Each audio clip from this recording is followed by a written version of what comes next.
नमस्कार साथियों, स्वागत है आप सभी का आरएनए बाई अंकित अवस्थी पर। मैं हूं अंकित अवस्थी, आप है मेरे साथ में आज के सेशन में चर्चा करने के लिए एक बहुत ही बेहतरीन खबर के बारे में। पता है बेहतरीन खबर क्या है? इस खबर को समझेंगे, बहुत अच्छे से समझेंगे, लेकिन उससे पहले मैं आप लोगों को ना कुछ बातें पहले ही फ्रेम में याद दिला देता हूं, फिर जाकर के हम इस खबर पर आएंगे। थोड़ा सा माहौल बना लीजिए। माहौल ये है जनाब का, क्या कभी आपने घर पर सामान बेचने आते हुए लोगों को देखा है? सामान बेचने अजी साहब हमारे घर के सामने तो रोज सब्जी वाला आता है। अच्छा ठीक है, आप घर पे पूछिएगा मम्मी से कि मम्मी पहले चूड़ियां बेचने वाले घर आते थे, अभी भी आते हैं कुछ लोग, है ना? ऐसे ही थोड़े और जो बड़े घर होते हैं उनमें घर के अंदर साड़ी बेचने वाले आते हैं। ठीक है, आपको लगता है कि इतनी साड़ी लेकर के महिलाओं के लिए घर पर ही लोग चले आते हैं। फिल्मों में देखा होगा आपने कि कई बहुत बड़े घराने जो होते हैं उनकी पसंद के सारे वस्त्र लेकर के, पुरानी फिल्में देखिएगा, उनमें लोग लेकर घर पधार जाते हैं। ठीक है, थोड़े और बड़े घर होते हैं, साड़ी वालों के साथ साथ कालीन वाले भी चले आते हैं, ज्वेलरी वाले भी चले आते हैं कि साहब हम आपके घर ही आ जाएंगे क्योंकि आपका घर बड़ा है। भाई एक तो होता है कि भाई सामान्य तरीके से आम बोलचाल की भाषा में जो घर होते हैं उनसे थोड़ा उलट बहुत सारे लोग घर पर ही माल बेचने आते हैं। ये फीलिंग आ रही है थोड़ा दिमाग में कि हाँ भाई घर का स्टेटस बढ़ता चला जाता है, लोग घर पर ही चले आते हैं। आप कुछ भी सामान लीजिए। अच्छा, अब अगर थोड़े आप पैसे वाले हो जाएं, कार खरीदने जाएं, तो कई बार कार वाले घर पर ही डेमो देने आ जाते हैं कि सर आप तो फोन कर दो, हम घर पर ही गाड़ी लेके आ जाएंगे, आप वहीं चेक कर लेना गाड़ी कैसी है। ठीक है, कई कंपनी तो ऐसी हैं कि वो दिखाने घर पर ही आती हैं। जो बड़ी बड़ी गाड़ियां हैं, बड़े बड़े लोगों का पहले स्टेटस चेक करती हैं कि साहब इतना अमीर आदमी है, इसका ये प्रोफाइल है, तो घर पर चलना चाहिए। ठीक है, इससे कुछ अंदाजा लगाते हैं। क्या अंदाजा लगाते हैं? आज के सेशन का क्या अंदाजा है? भारत का रुतबा थोड़ा सोचकर प्राउड फील करिए। किस बात का? अजी इस बात का कि भारत के सामने इतने सारे देश अपने सामान को लेकर पहुंचे हैं। सर डिस्प्ले लगा दिया है हमने आपके लिए, बताइए कौन सा सामान पैक कर दें? हैं? जी हां, चर्चा हो रही है एयर शो की, जो हो रहा है बेंगलुरु के अंदर। आज भी चल रहा है, कल भी चलेगा। आज के सेशन में हम चर्चा कर रहे हैं कि यहां पर कैसे दो बड़ी महाशक्तियां भारत से डील लेने पहुंची हैं और भारत को क्या क्या ऑफर कर रही हैं। सारी बातें आज के सेशन में होंगी, तो होपफुली आपके दिमाग में इस पूरी कहानी की पिक्चर के पीछे का आधार बन चुका होगा और उसी इज्जत से आज के सेशन का आनंद लीजिए। चलिए आपको बताते हैं चल क्या रहा है दुनिया में। भाई साहब, इंडिया के अंदर फिलहाल मोदी जी हाथ जोड़कर बैठे हैं। ठीक है, 14वां एयर शो आयोजित किया है। इंडिया ने कहा यार अब हम ना किसी के यहां डेमो लेने नहीं जाएंगे, हम शोरूम नहीं जाएंगे, सारे शोरूम वाले आ जाओ। 35,000 स्क्वायर फीट एरिया में हमने खूब बड़े मैदान में आपके लिए मार्केट खोल दिया है। आराम से आओ, यहीं पर मेला लगाओ, दुनिया भर के विमान लेकर आ जाओ। बड़ी बड़ी कंपनियों के एयरबस, बोइंग, ना जाने राफेल, डसॉल्ट सब चले आए। सर हमारा डिस्प्ले लगा दें हम? अरे लगाइए, फिर क्या करेंगे? इंडिया वाले जाएंगे, देखेंगे। हमारे देश के रक्षा मंत्री, प्रधानमंत्री, DRDO, HAL सब जाकर के निहार रहे हैं। हाँ ये ठीक है, ये एक पैक कर दो, हाँ ये ठीक है, ये एक पैक कर दो, कुछ उस तरह से। इतना ही नहीं, अब चूंकि हम बड़े हो गए भाई, एशिया का सबसे बड़ा एयर शो आयोजित किया है हमने। एशिया का बड़ा मतलब समझते हैं आप? एशिया में चाइना भी बैठा है, जापान भी बैठा है, रशिया भी बैठा है तो सही ना? उन सबसे बड़ा आयोजित हमने कर दिया भाई। और इस आयोजन का मतलब समझ रहे हैं? यानी एक ऐसा मेला लगा दिया हमने जिसको और दुनिया के देश देखने आ रहे हैं कि सर अगर मुझे लेना हो तो अरे ले लो। कुछ स्टॉल हमने अपने सामानों की भी लगाई हैं, हमारे इंडिया के प्रोडक्ट को भी लगाया है, ले जाना पैक करा करके। मतलब समझ रहे हैं आप? दिल्ली के प्रगति मैदान में आपने किताबों का मेला लगते देखा होगा, बेंगलुरु के अंदर इन दिनों हवाई जहाजों का मेला लग रहा है। टेक्नोलॉजीज जो एयरफोर्स के काम आ सकती हैं उनका मेला लग रहा है, भारत की डिफेंस में जो काम आ सकती हैं उनका मेला लग रहा है। मेले में पता है सब लोग क्या कह रहे हैं? सर ले लीजिए ना। आइए बताते हैं। तो आज के सेशन में आनंद बहुत आने वाला है। क्यों? क्योंकि रस्साकसी हो रही है। पुतिन कह रहे हैं इंडिया मेरा है, बाइडेन कह रहे हैं नहीं नहीं, कुछ ही दिन पहले मैंने प्यार का इजहार किया है, ये मेरे हैं। अरे नहीं साहब, नए लव और पुराने लव के बीच में वैलेंटाइन डे फंस गया। उन्हीं दिनों काम चल रहा था। खैर कोई नहीं, इंडिया ने 13 से लेकर 17 फरवरी के बीच में एयरफोर्स स्टेशन येलाहंका, कहां पर? बेंगलुरु के अंदर एयर इंडिया का, एरो इंडिया का आयोजन किया। यह शो 14वां था, यानी 14th एयर शो था, और इसकी थीम थी the runway to a billion opportunities. Billion opportunities मतलब समझते हैं आप? रोकने की बात है यहां पे, अरबों में तो बात हो रही है। ये वो वाला बात नहीं है इमरान खान की तरह बिलियन रुपए किलो हमारे यहां पर घी हो गया। ये अपना वाला बिलियन है, ठीक है। इस समय पर इंडिया शो कर रहा है G20 सत्यमेव जयते और आजादी का अमृत महोत्सव। आपको जानकर खुशी होनी चाहिए, इस एरो शो में 809 कंपनी अपना माल डिस्प्ले में लगा के खड़ी हैं। कितनी? 809। ये पीआईबी की न्यूज है, मिनिस्ट्री ऑफ डिफेंस की तरफ से जारी की गई न्यूज है। 809 कंपनी यहां पर एरोस्पेस और डिफेंस कैपेबिलिटीज शो करने आई हैं पूरे 5 दिन के लिए। 32 देशों के डिफेंस मिनिस्टर्स आए हैं माल देखने के लिए। इंडिया का भी माल देखना है। इंडिया ने कहा है 2025 तक $5 बिलियन का सामान पैक कर देंगे 75 देशों को, हल्के में मत लेना। 73 सीईओ आए हैं, चीफ एग्जीक्यूटिव ऑफिसर्स। अरे वही जब रतन टाटा जी के साथ डील हो रही थी तब एयरबस वाला नहीं बैठा था, वैसे लोग आए हैं और आकर के इंडिया के अंदर पहुंचे हैं। 75,000 करोड़ के एमओयू यहां साइन हो जाएंगे। हल्का मामला थोड़ी है जनाब, भारी बातें हो रही हैं। इस डिस्प्ले के लिए स्वाभाविक है इंडिया को गौरवान्वित होने का माल है। कौन आयोजित करा रहा है इस कार्य को? रक्षा मंत्रालय, रक्षा अनुसंधान विकास संगठन डीआरडीओ, भारतीय वायुसेना, केंद्रीय नागरिक उड्डयन मंत्रालय, हिंदुस्तान एरोनॉटिक्स लिमिटेड मिलकर के आयोजित करा रहे हैं। 35,000 वर्ग मीटर क्षेत्रफल पर यहां पर हमारे एयरक्राफ्ट एलसीए तेजस भी करतब दिखा रहे हैं। HTT-40 Dornier light utility helicopter, light combat helicopter, ALH जबरदस्त प्लेटफॉर्म के अंदर भागीदार ले रहे हैं। अगर आप इनकी एक बार वीडियो देख लें तो फीलिंग आ जाएगी। आप सोचो, कंपनी सोचो, Airbus, Boeing, Dassault, Lockheed Martin, Israel Aerospace Industry, BrahMos aerospace, army aviation, HC robotics, Saab, Safran, Rolls Royce, Larsen and Toubro, भारी भारी कंपनियां हैं भाई यहां पर जो पार्टिसिपेट कर रही हैं। और तो और पार्टिसिपेशन करके, जैसे आप में से कुछ लोग कहते होंगे सर अगर हमें गाड़ी खरीदनी हो तो ऐसी स्थिति में तो हम उसके चला के ड्राइव भी लेंगे। अब यार अपन लोग क्या है, फाइटर प्लेट तो चलाना जानते नहीं है, ना पीएम चलाना जानते, ना रक्षा मंत्री, तो यहां पर डेमो दिया जा रहा है बकायदा। फील देखिए आप, ऐसी फीलिंग आ रही है कि मतलब देख करके गूज बम्स आ रहे हैं। ये सारे के सारे लोग बैठकर देखे हुए हैं। असल में प्रधानमंत्री को केवल प्रधानमंत्री नहीं भाई, देश का प्रतिनिधित्व करने वाला मंत्री है। कोई भी व्यक्ति जो इस काम को करेगा, कोई सा भी प्रधानमंत्री हो, ऐसा नहीं है कि इन्हीं के समय पर आयोजित हो रहा है। ये 14वां बार आयोजन है, हर 2 साल में आयोजन होता है ना। तो ऐसी स्थिति में जो भी प्रधानमंत्री रहा होगा, सोचिए ना, भारत की ये बढ़ती हुई ताकत है और हर दिन बढ़ती जा रही है। एशिया का सबसे बड़ा आयोजन अगर हमने किया, आप देखो, ये देख रहे हो आप, ये प्रचंड है, प्रचंड। हाँ, भारत द्वारा विकसित प्रचंड। इस हेलीकॉप्टर ने तो भाई साहब एकदम माहौल बनाया हुआ है। भाई साहब ऊपर यूं वर्टिकल उठा है और वर्टिकल ही नीचे आया है, मतलब अपलिफ्ट और डाउन एक साथ। भारत ने इसका ऑर्डर बुक कर दिया, भाई पैक कर दो, वो वाली बात हो गई है। ये देखो आप, करतब रियल में फील आ रही है। थोड़े दिन और रुक गया होता बेंगलोर तो ठीक रहता है, वहां जाके देख ही लेता यार, छूट गया मुझसे। ये देख रहे हो, एरो शो हो रहा है और ये सब लोग चला चला के दिखा रहे हैं, अजी रिझा रहे हैं कि सर थोड़ा सा हमारे लिए भी बिल काट दीजिए ना। खैर, इंडिया फुल आनंद ले रहा है कि मस्त रहो। 14वां संस्करण है, एरो इंडिया का संस्करण है और भारत इसका आनंद ले रहा है। कहां पर? येलहंका नामक वायु स्टेशन पर हो रहा है। प्रधानमंत्री समेत यहां पर दुनिया भर के जो नेता आए हैं उन सबका यहां पर प्रॉपर तरीके से स्वागत किया जा रहा है। 1996 के अंदर इसकी शुरुआत की गई थी। हर दूसरे साल इसका आयोजन हो रहा है। 14वीं बार इस बार आयोजन हुआ है। भीड़ से आप अंदाजा लगा, ये आम जनता नहीं है, आम जनता तो चलो है, उसके अलावा डेलीगेट्स कितने बड़े बड़े हैं आप उससे अंदाजा लगा लीजिए। रक्षा मंत्री जैसे लेवल के लोग हैं।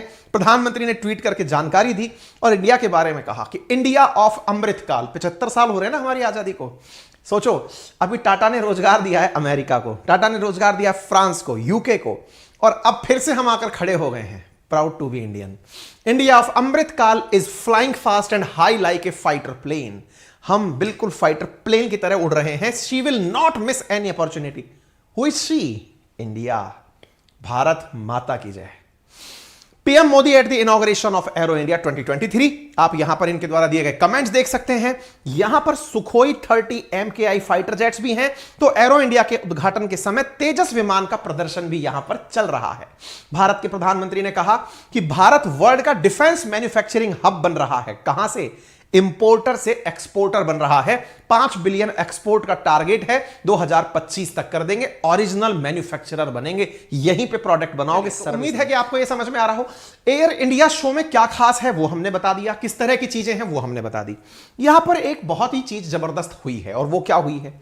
HTTHLFT। असल में क्या हुआ, हिंदुस्तान के द्वारा हिंदुस्तान एरोनॉटिक्स लिमिटेड ने एक चीज फील की है इन दिनों कि हमारे जो फाइटर जेट्स आ रहे हैं वो तो बहुत तेज आ रहे हैं। सुपरसोनिक स्पीड के फाइटर जेट्स हम लोग खरीद रहे हैं, सुखोई, ये जो आपके राफेल जैसी चीजें हम खरीद रहे हैं। तो हमारे जो पायलट्स हैं उनके ट्रेनिंग के लिए भी तो कुछ होना चाहिए। तो ट्रेनिंग के लिए HAL ने एक फाइटर जेट यहां पर प्रदर्शित किया। उसका नाम था HLFT-42। ये असल में ये फाइटर जेट आने वाले समय में हमारे फाइटर जेट्स को, हमारे जो पायलट्स हैं उनको ट्रेनिंग देगा। इसकी टेल पर हनुमान जी की तस्वीर लगी थी। उसके बाद भाई साहब जो है बवाल शुरू हो गया लोगों के अंदर, क्योंकि कुछ लोग तो बिल्कुल धर्म के नाम पर धर्म विरोधी हो जाते हैं कि यार ये क्या कर दिया आपने। टेक्निकली ये जिसका अग्रज है, यानी कि इसका जो अनुज है, ये जो हम दिखा रहे हैं ना आपको HLFT, जिस पर हनुमान जी की ये तस्वीर लगी है, इसके नीचे जो लाइन लिखी है वो लाइन बड़ी गजब की थी। द स्टॉर्म इज कमिंग, तूफान आ रहा है। तूफान किसके लिए? इस फाइटर जेट के लिए HAL ने कहा। बहुतों की बहुत सारी मर्जी लग गई, अरे इंडिया सेक्युलर देश है, आपने हनुमान जी की तस्वीर क्यों लगा दी? अरे भैया, ये जिसका अग्रज है ना, इसका जो अनुज, इससे जो पहले, माफी चाहूंगा, ये अनुज है असल में, इसका जो अग्रज है जो इससे पहले आया हुआ है फाइटर जेट, उसका तो नाम ही मारुत रखा गया था। फिर क्या कर लोगे, मारुत तो होते ही हनुमान जी हैं। हनुमान जी पवन पुत्र हैं भाई, पवन पुत्र में पवन जैसी स्पीड है, स्पीड के कारण ही तो इसका नाम है। तो ये बताया जा रहा है कि स्टॉर्म इज कमिंग। अरे जिस संविधान के अंदर सेक्युलरिज्म है उसके फ्रंट पेज पर राम जी हैं, तो इसका मतलब ये हो गया कि आप सेक्युलरिज्म के नाम पर भगवानों से प्रतिकार करेंगे। लोगों ने गजब माहौल बनाया। फाइनली इसके ऊपर से हनुमान जी की वो हटाई गई। HAL ने कहा हम इस विवाद में नहीं पड़ना चाह रहे हैं, कि भाई हमने ये हटा इसलिए दिया क्योंकि हम जिस कंसेप्ट को लेकर के बना रहे हैं कि हवा की सी गति हमारे फाइटर जेट की होगी, ये हिंदुस्तान एरोनॉटिक्स लिमिटेड बनाएगा। कोई नहीं, फिलहाल के लिए HLFT जो है ये बन रहा है। अब यहां पर दूसरी चीजें देखते हैं आप, और वो क्या है? लाइट कॉम्बैट एरोक्राफ्ट हेलीकॉप्टर प्रचंड जो है ये यहां पर एरोपैटिक डिस्प्ले दिखाता है, एकदम सीधा, एकदम नीचे। इस डिस्प्ले को देख करके तो एकदम गदगदा गए हम लोग। कैसे गदगदा गए? आर्मी ने कहा कि भाई हम 200 इंडिजीनियस बिल्ट प्रचंड और लाइट यूटिलिटी हेलीकॉप्टर खरीदेंगे। वैलेंटाइन पर अनाउंसमेंट हो गया। इंडिया ने कहा डोंट वरी, प्रचंड, आपने बहुत प्रचंड तरीके से काम दिखाया है, और अगर आपका काम हमें पसंद आया है तो हम 200 प्रचंड इंडिजीनियसली खरीदने वाले हैं। बधाई हो, प्रचंड हुआ है। ठीक है, और तो और इस डिस्प्ले में भाई साहब इंडिया की बनी हुई फ्लाइंग टैक्सी भी डिस्प्ले में आई। IIT मद्रास के स्टूडेंट्स ने 2017 के अंदर एक स्टार्टअप शुरू करके टैक्सी बनाई। उड़ती है भाई, ये 2 सीट की है, 200 किलो वजन है, 200 किलोमीटर तक उड़ जाती है चार्ज होकर के, वर्टिकल टेक ऑफ करती है, कुछ इस तरह की दिखती है। कंट्री की पहली electric air taxi which will fly in air, will have to pay so much money to travel. अब चीजें हैं, धीरे धीरे आ रही हैं, ऐसी चीजें डिस्प्ले हो रही हैं, टेक्नोलॉजी दिखाई जा रही है। अरे तभी तो कह रहा हूं छोटा मोटा काम नहीं है। 809 कंपनी यहां पर आई हैं अपना डिस्प्ले देने के लिए, 73 CEOs आए हैं। मजाक है क्या? इस बीच में जिसने सबका ध्यान आकर्षित कर लिया वो क्या था? वो था F-35। F-35 नाम तो सुना सुना लग रहा है सर। अरे भाई, ये वो एयरक्राफ्ट है जिसे लेकर दुनिया ये लोहा मान चुकी है कि इससे उन्नत दुनिया में कोई एयरक्राफ्ट नहीं है। अमेरिकी एयरक्राफ्ट है ये वो एयरक्राफ्ट है जिसके बारे में अमेरिका ये दावा करता है कि ये 5th जनरेशन का एयरक्राफ्ट है, दुश्मन इसे पकड़ नहीं सकता। मतलब पकड़ कौन सकता है? बहुत तेज उड़ते हैं ये तो। अरे जनाब, फ्लाइट्स जब उड़ती हैं ना तो रडार से पकड़ी जाती हैं। रडार, हाँ जी, रेडियो डिटेक्शन एंड रेंजिंग। आप लोग जब फ्लाइट उड़ती हुई देखते हैं, नीचे बॉर्डर्स पर रडार लगे होते हैं, वो रेडियो वेव्स को ऊपर फेंकते हैं। रेडियो वेव्स फ्लाइंग ऑब्जेक्ट से टकराती हैं, अपना मैसेज वापस भेजती हैं कि ऊपर से कुछ निकल गया है। रडार्स के इन्हीं सिग्नल्स को कैच करके पता लगाया जाता है कि ऊपर से कुछ निकल रहा है। इसे रडार भी नहीं पता लगा सकता। अच्छा, जुप से निकलता है क्या? हाँ, जुप से निकलता है, लेकिन टेक्नोलॉजी में इसके अंदर स्टेल्थ टेक्नोलॉजी लगी है। मतलब वो टेक्नोलॉजी जो रेडियो वेव्स को ही अवशोषित कर लेगी। जब लौटेगा ही नहीं तो बताएगा कौन? जाओगे ही नहीं तो आओगे कैसे? ये वो वाली डायलॉग है, ठीक है। तो ऐसी स्थिति में मजेदार चीज ये हो गई, अमेरिका ने अपना F-35 यहां भेज दिया। कुछ तो गड़बड़ है दया। F-35 इंडिया आया है, मतलब इंडिया को ललचाने की कोशिश की जा रही है कि सर जी F-35 का ऑर्डर बुक कर दो ना। और तो और F-35 यहां पर कर्तव्य दिखाएगा। एक तो डिस्प्ले में खड़ा रहेगा, एक उड़कर चक्कर दिखाएगा। चक्कर गंदी, देखो सर हम उड़ गए। ये होने जा रहा है यहां पे। F-35 को आप यहां पर देख सकते हैं, ये खड़ा हुआ F-35 दुनिया के लिए कौतूहल का विषय। इंडिया में F-35, भाई साहब पाकिस्तानी पत्थर मार रहे होंगे सिर पे कि हमको तो F-16 दिया हुआ है ये, और ये F-16 दिए करके इनके पास F-35 ले गया। अमेरिका के पास F-16, F-18 जैसे फाइटर जेट्स और भी हैं जो देता रहता है लोगों को। इंडिया के डिस्प्ले में F-35 लाके खड़ा कर दिया। क्यों? इंडिया राफेल जो खरीद चुका है, 4.5 जनरेशन का था, हम ऑलरेडी खरीद चुके हैं, अगली जनरेशन पर मूव कर रहे हैं, ऑर्डर प्लेस करने वाले हैं। बता तेरे पास क्या है? सर जी F-35 ले लो। इंडिया ने कहा सोचेंगे, कुछ तो सोचेंगे। रूस ने कहा ओ भाई साहब सुनो, ये ताजा ताजा प्रेमी है आपका, मैं पुराना लव हूं आपका। वैलेंटाइन का मतलब इसका मतलब थोड़ी है जहां से आए आप उसी के पीछे चल दिए। मैं भी हूं। बोले हाँ भाई तेरी झोली में क्या है वो बता। आइए बताते हैं।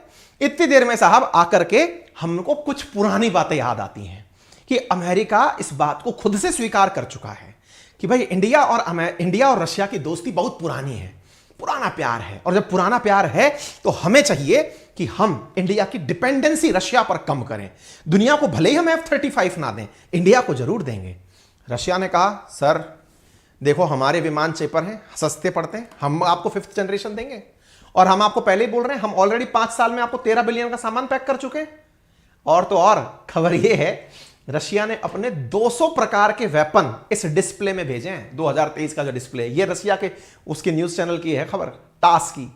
रशिया ने 200 प्रकार के वेपन इंडिया के अंदर डिस्प्ले में भेजे हैं कि सर ऑर्डर बोलो ना, मैं लगा देता हूं फटाफट।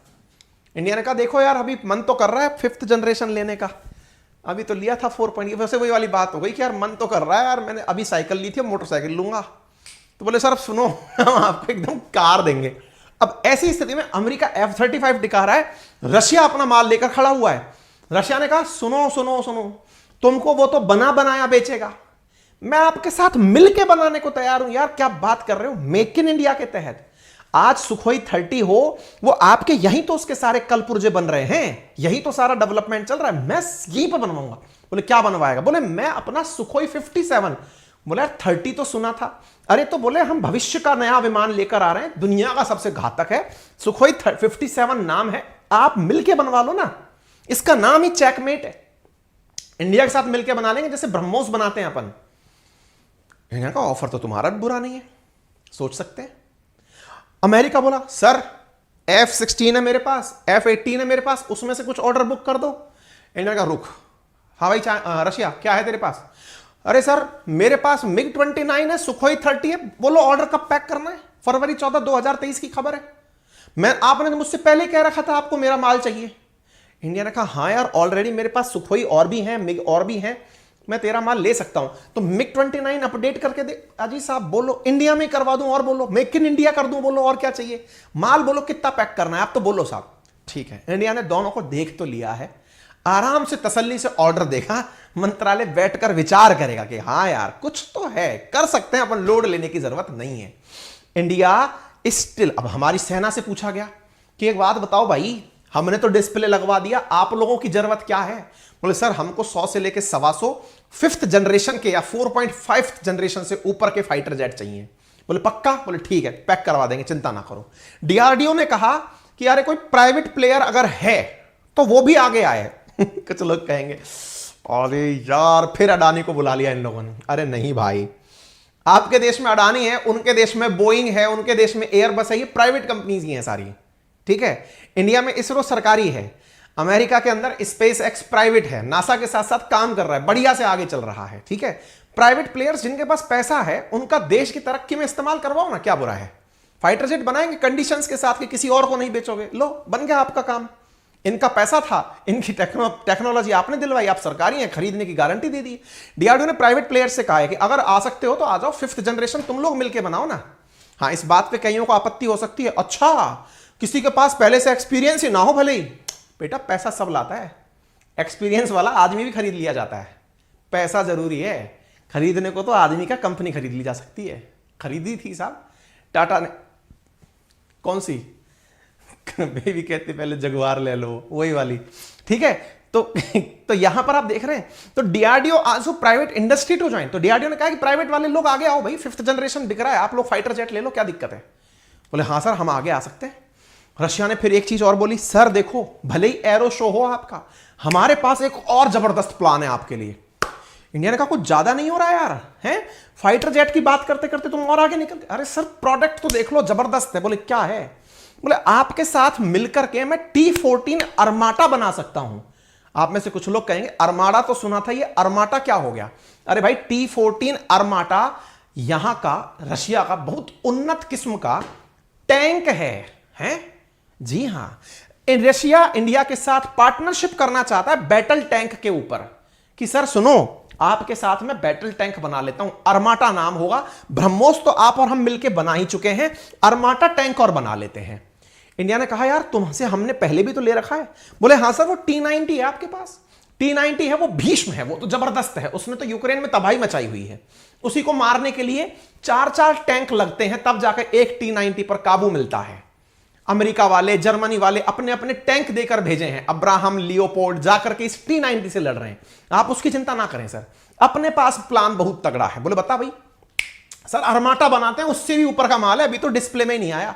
इंडिया ने कहा यार मेरे पास अर्जुन है, हमारे डीआरडीओ ने बनाया। अरे सर आपके यहीं अरमाटा बनवाएंगे, लोड क्या है, ब्रह्मोस की तरह बनाएंगे, क्या लोड है। बोले भाई तेरे अरमाटा में क्या खासियत है। अजी सर गजब है, क्योंकि हमें पता है इंडिया को 1700 टैंक चाहिए, और टैंक चाहिए 200 एयरक्राफ्ट चाहिए, तो सर ऑर्डर बोलो, अरमाटा बनाते हैं आपके साथ मिलकर। इंडिया ने कहा अच्छा साथ मिलकर बनाना चाहते हो। बोले हाँ। तो यार रशिया इसका मतलब तुम जो हो हमको भैया रुपया के उसमें लाओगे टेंशन में, तेल भी तुमसे खरीदे, हथियार भी तुमसे खरीदे, चाहते क्या हो, डॉलर सारा तुम ही ले जाओगे। खैर जो भी है सुरक्षा के लिए तो जरूरी है, और जरूरी है तो इंडिया। अरे भैया जब आपके पास पैसा होगा तो डिफेंस के लिए भी तो आपको गजब लोग बिठाने पड़ेंगे ना। हम ये नहीं कहते कि हम किसी पर हमला करेंगे, हम तो ये कहते हैं छोड़ेंगे नहीं, ठीक है ना। तो ऐसी स्थिति में अरमाटा की खासियत बहुत हो जाती है। अरमाटा क्या खास रखता है, अरमाटा में असल में कहानी यह है कि ये 7 से लेकर 12 किलोमीटर की रेंज तक लेजर गाइडेड मिसाइल मार करके सामने वाले को बसोट कर सकता है एक ही बार में। और हम T-14 अरमाटा एक बार में 45 राउंड फेंक सकता है। और अगर ऐसा हुआ ना तो हम अपने पुराने जो मतलब भीष्मा के साथ साथ जो दूसरे एयरक्राफ्ट वो थे ना हमारे पास में, कौन से, ये T-72 जो हमारे पास टैंक है रशियन, उनको रिप्लेस कर देंगे फिर अरमाटा से। तो हमारे पास एक उन्नत किस्म का और भी टैंक हमारे पास हो जाएगा। ऑफर आ रहे हैं, आप बताओ फिर क्या प्लान करना चाहिए, ले लेना चाहिए कि नहीं ले लेना चाहिए। उम्मीद है कि आप सभी साथी जो हैं इस पूरी जानकारी से संतुष्ट हो गए होंगे। अब आप सबसे गुजारिश करने का वक्त आ चुका है। हालांकि होना तो नहीं चाहिए, लेकिन फिर भी कई बार भावनाओं में बह जाते हैं, हम भूल जाते हैं।